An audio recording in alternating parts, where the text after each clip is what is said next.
See, like, I've noticed that my throat dries up recently. Like, it's easily gets dried.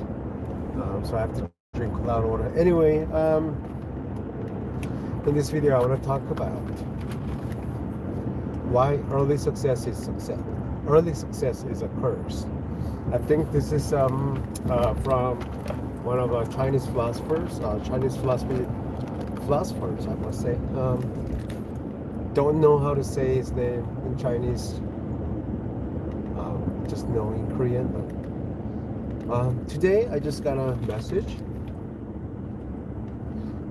about a death of a young CEO. She's great. I've never met her, but I've been in contact with her for almost 15 years.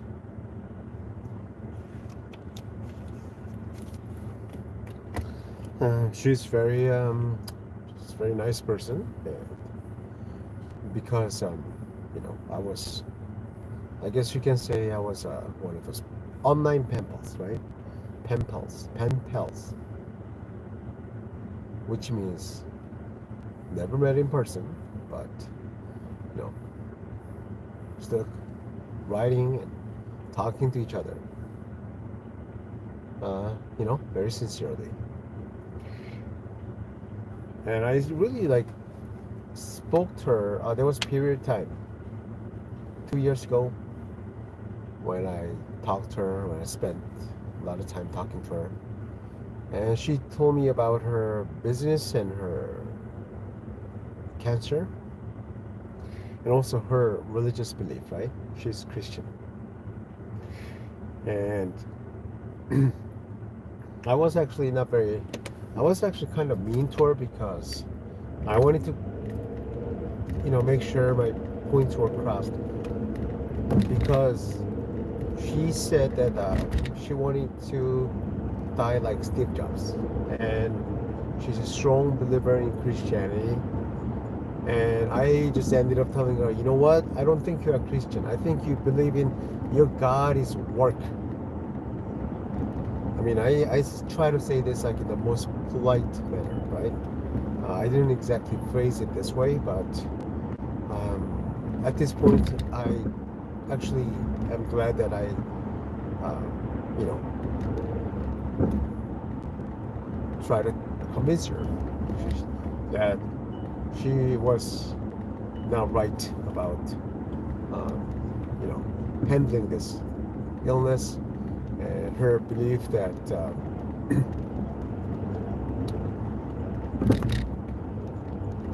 like somehow God has given her this destiny, and she should live like a Steve Jobs, because I think she passed away at age 52, which is kind of similar.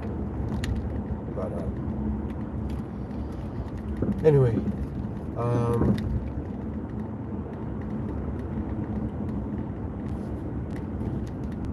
wait a minute.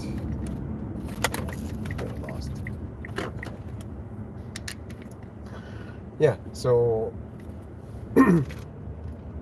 basically her story is that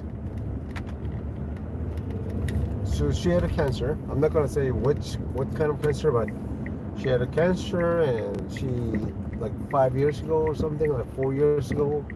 So she decided to take a leave, and she, as she was always a very dedicated, very hardworking person, she also worked really hard at, trying to fight the cancer, and she succeeded, right? And she came back about a year later, and she realized that her business is a big mess now. She let someone else have it. I'm gonna get to this too.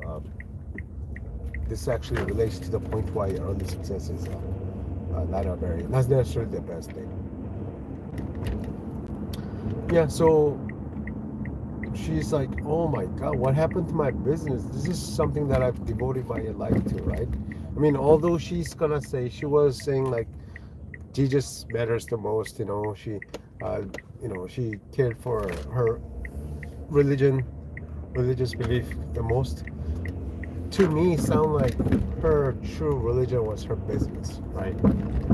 That's why she didn't hesitate to take risks, health risks. It was more important than her death, her life.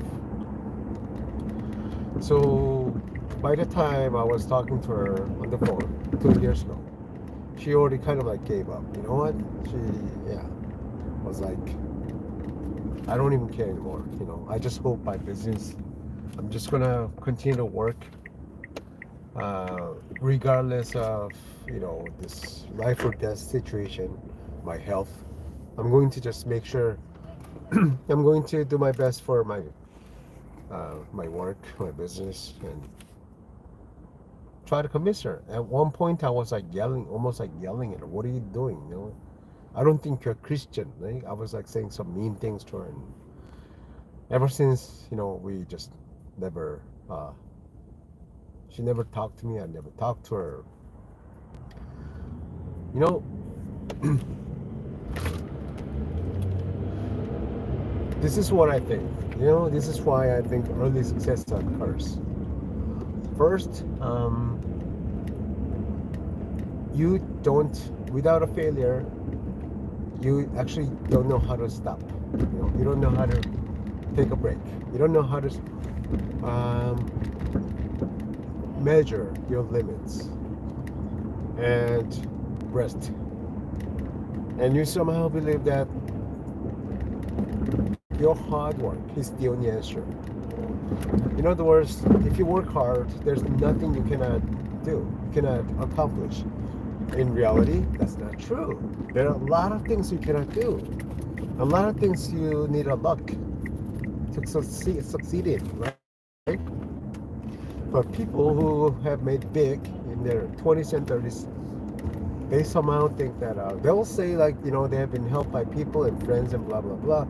But deep inside, they know that they strongly believe it was their hard work and their talent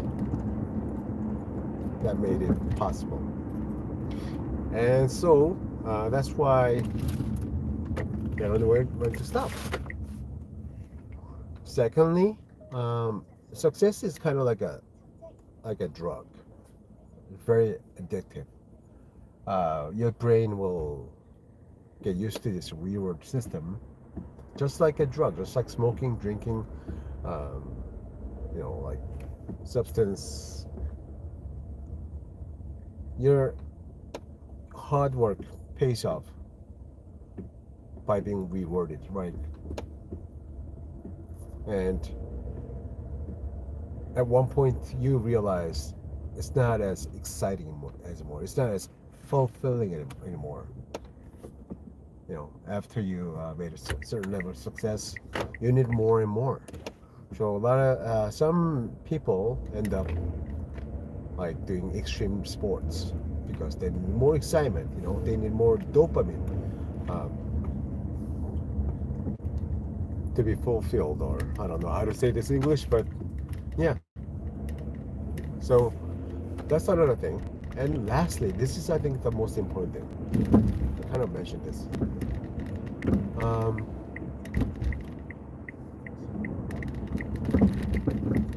Like in order for some accomplishment to happen, there are so many things that are required. Of course you need your hard work and talent, and at the same time you need luck too, right? Luck. And most importantly, you need people. You need partners, you need mentor, you need colleagues, you need your staff, and you need customers. All these people. And believe it or not, like this people factor, way beyond your like you need basically trying to say is you need luck, only to meet a good mentor. You still need a lot of luck. finding a great mentor itself is like takes a lot of luck. So like in order to have right staff,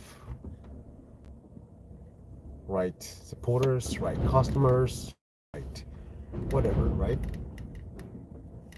You need a lot of luck. And there's nothing you can accomplish alone. But people who made it big in their 20s and 30s, they seem to not recognize this. They'll say it, they'll act like they know it, but no. I mean, I don't want to, like, you know, talk a certain way, negative way about this um, CEO, female CEO that just passed. I don't mean to disrespect her, but this is something, we can think about because at one point in your lifetime, if you just kind of don't make it, you realize, like, you know what? I'm kind of glad that I have not reached the top because that's sort of like,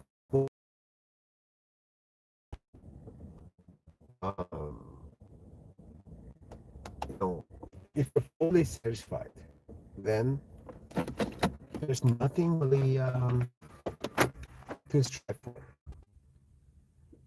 And there's no such thing as a 100% satisfaction.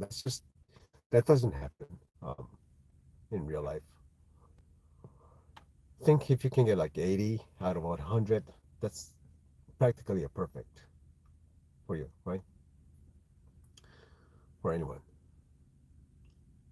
If something is perfectly pleasing to you, you're probably, chances are probably being told a lot of lies and you believe it. But anyway, yeah, so like I'm thinking,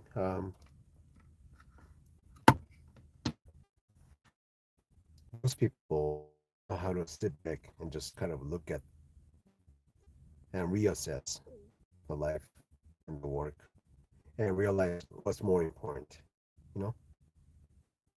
And they just cannot stop.